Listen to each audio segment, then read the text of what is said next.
Pek. Dah ambil belum ada adapter? Saya dah hantar dah bang. Apa yang kau dah hantar?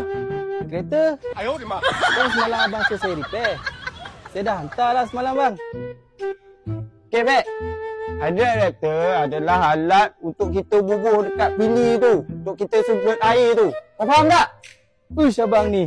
Bukan-bukan je abang minta. Sekarang bukan musim dia bang. Musim apa pula kau ni? Musim durian. Kau ni aku betul lah. Kau duduk! Kau duduk! Kau tunggu sekejap. Aku pergi ambil.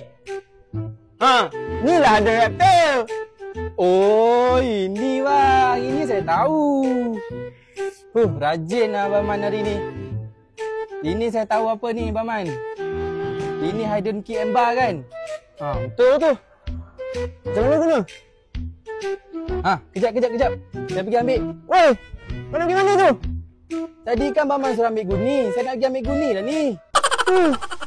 6 bulan aku rekrut tak sengsara macam ni. Aku sejam hidup dengan kau. Sakit jantung aku ni. Okay, Pek. Ni plain nozzle. Dia punya pancutan bentuk jet. Kalau kau pandai main, dia boleh pergi Mesir. Dia dah. Tapi ingat, kalau kau tak pandai main, goyah adik. Pasal kau nanti.